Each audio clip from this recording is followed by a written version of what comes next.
Member of parliament engineer Rashid को लेकर Delhi high court से एक ऐसी खबर सामने आई है जिससे उनके जो सपोर्टर्स हैं उनको काफ़ी उम्मीदें जो है बंध गई हैं कि इंजीनियर रशीद जो है वो पार्लियामेंट जाएंगे और लगातार जो है पार्लियामेंट में जाकर वो अपनी बात रख सकेंगे। दरअसल दिल्ली हाई कोर्ट में उनकी जो कस्टडी पैरोल है उसका ट्रैवल खर्च को लेकर एक पिटीशन दाखिल की गई थी और special NIA court Patiala house की तरफ से जो कस्टडी को लेकर ऑर्डर जारी किया गया था उसको एक तरीके से चैलेंज किया गया था। और ख़ास तौर से जो जेल प्रशासन है या दिल्ली पुलिस है उसके ज़रिए से जो ट्रैवल एक्सपेंसेस लगाए गए हैं उनका कैटेगराइजेशन जो है वो दिल्ली हाई कोर्ट ने मांगा था। ऐसी सूरत हाल में अब दिल्ली हाई कोर्ट में जिस तरीके की बहस हुई उस बहस से इंजीनियर रशीद को लेकर जो है तमाम तरह की उम्मीदें जो हैं वो बढ़ गई हैं। और ये बहस जो है वो इसलिए भी काफ़ी दिलचस्प है क्योंकि इससे न सिर्फ इंजीनियर रशीद को फ़ायदा होने वाला है बल्कि कस्टडी पैरोल के तहत जो भी मेंबर ऑफ पार्लियामेंट संसद जाएंगे, पार्लियामेंट जाएंगे और उसकी कार्रवाई में हिस्सा लेंगे उनको भी बड़ी राहत मिल सकती है। दरअसल कल जस्टिस विवेक चौधरी और जस्टिस अनूप जयराम की जो 2 रुकनी बेंच है वो इंजीनियर रशीद के मामले की समाअत कर रही थी और उससे पहले हाईकोर्ट ने एक नोटिस जारी किया था जेल प्रशासन को, दिल्ली पुलिस को, और ये कहा था कि आप जो 1,45,000 रुपये दिन के हिसाब से मांग रहे हैं कि कस्टडी में जो ट्रैवल खर्च होगा उसको लेकर आप कैटेगरी वाइज बताइए कि आपने इसको कैसे कैलकुलेट किया है और कैसे कैसे ये तमाम चीज़ें जो है ये पूरा खर्च जो है इतना लंबा चौड़ा खर्च आ रहा है। हालांकि आप जानते हैं कि तिहाड़ जेल में जिसमें इंजीनियर रशीद बंद हैं वो जेल और पार्लियामेंट की दूरी जो है वो 20-30 किलोमीटर है, तो इतना लंबा चौड़ा खर्च जो है वो कैसे आ सकता है। ये पूरा जो है एक पस मंज़र था जिसके तहत एक कैटेगराइजेशन जो है मांगा गया था। अब जो इसमें बहस हुई उसमें वो काफ़ी दिलचस्प है और जो अदालत ने सवाल पूछे वो काफ़ी जो है अहम है। एक सवाल जो अदालत ने जब दिल्ली पुलिस की तरफ से कहा गया कि जेल प्रशासन नहीं बल्कि दिल्ली पुलिस ट्रैवल का खर्च जो है वो लेती है और इस बारे में बाज़ाब्ता तौर पर एक नोटिफिकेशन अधिसूचना है, तो इसको लेकर जो है कोई सवाल जो है नहीं उठाया जाना चाहिए। हालांकि कोर्ट की तरफ से कहा गया कि इंजीनियर रशीद ने हमसे अंतरिम बेल मांगी थी, हमने अंतरिम बेल नहीं दी। एनआईए ने इसकी मुखालफत भी की थी और ये कहा था कस्टडी पैरोल दे दी जाए और अगर जो है कस्टडी पैरोल दी जाती है तो ट्रैवल खर्च जो इंजीनियर रशीद पर ही लगाया जाना चाहिए। अंतरिम बेल तो बिल्कुल उनको नहीं मिलनी चाहिए क्योंकि उन पर टेरर फंडिंग का केस है और इसमें बड़े बड़े नाम जुड़े हुए हैं, तो बहुत ही सेंसिटिव और हसास मामला है।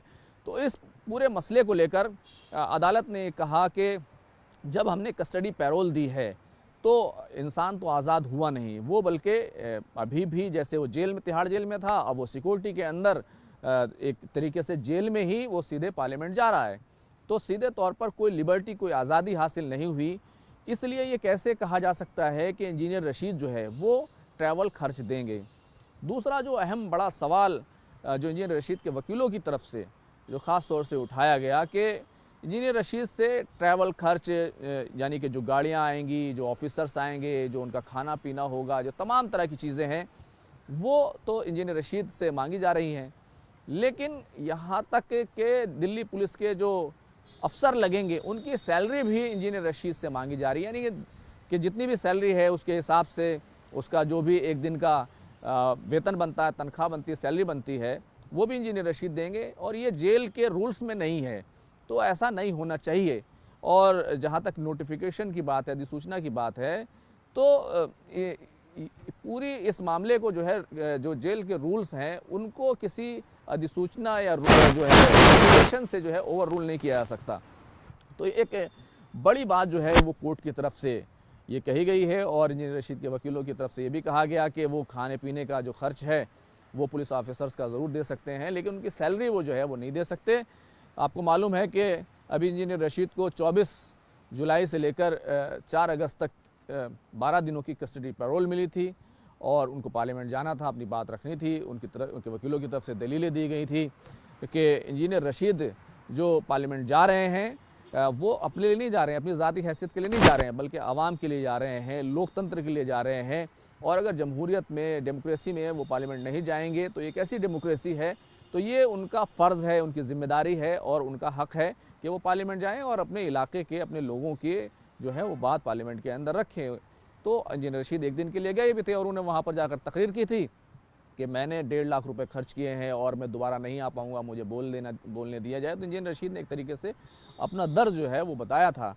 लेकिन अदालत में जो ये बहस हो रही है कि एक तो जेल ही एक तरीके से वो शिफ्ट हो जाता है पार्लियामेंट में। अदालत ने ये बड़ा नुक्ता उठाया है कि इंजीनियर रशीद को कस्टडी पैरोल मिली, वो सिक्योरिटी में है और जेल में ही में है। जो सिक्योरिटी है वो जेल ही है, वो कहीं जा नहीं सकते। और वो पार्लियामेंट गए और पार्लियामेंट जा करके फिर वापस आ गए, तो एक तरीके से जेल ही में रहें। तो इंजीनियर रशीद क्यों ट्रैवल खर्च दें? दूसरा सवाल जो नोटिफिकेशन के ज़रिए ओवर रूल करते हुए कहा गया कि ये जो कहा जा रहा है कि नोटिफिकेशन है और इंजीनियर रशीद को सैलरी भी देनी पड़ेगी, तो सैलरी नहीं देनी चाहिए और जेल के रूल्स में भी ये बात नहीं है और इसको ओवर रूल नहीं किया जा सकता। तो ये पूरी बहस जो है, दिलचस्प बहस जो है वहाँ जो हुई है। हालांकि इस पूरे मामले में ऑर्डर रिज़र्व कर लिया गया है, लेकिन एक बड़ी राहत की उम्मीद जो है इस पूरे मामले में जो है वो सामने आ रही है। दूसरी तरफ उनकी पार्टी जो अवामी इत्तेहाद पार्टी है, वो जम्मू कश्मीर में लगातार उनकी रिहाई को लेकर जो है अभियान चला रही है, मुहिम चला रही है और 25 अगस्त को उन्होंने दिल्ली जंतर मंतर पर भी प्रोटेस्ट करने का, पीसफुल प्रोटेस्ट का ऐलान किया है। अब उनको इजाज़त मिलती नहीं मिलती है, ये तमाम चीज़ें अपनी जगह रहेंगी।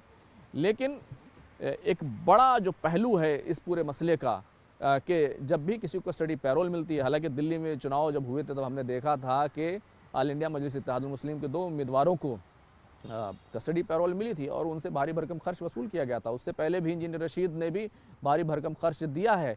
हालांकि सिर्फ एक बार उनको दिल्ली हाई कोर्ट से राहत मिली थी और जो ट्रैवल खर्च है उसको कम कर दिया गया था। लेकिन अब जो पूरा मसला है वो ट्रैवल खर्च हटाने तक पहुंच गया है। बहरहाल इस पूरे मामले में दिल्ली हाई कोर्ट का जो ऑर्डर है वो ऑर्डर आना बाकी है।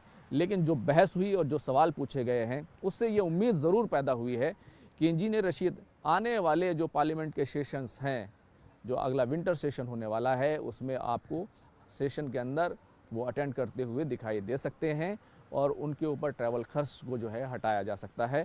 कैमरामैन विपिन के साथ खुर्रम शहजाद, न्यूज़ 18 दिल्ली।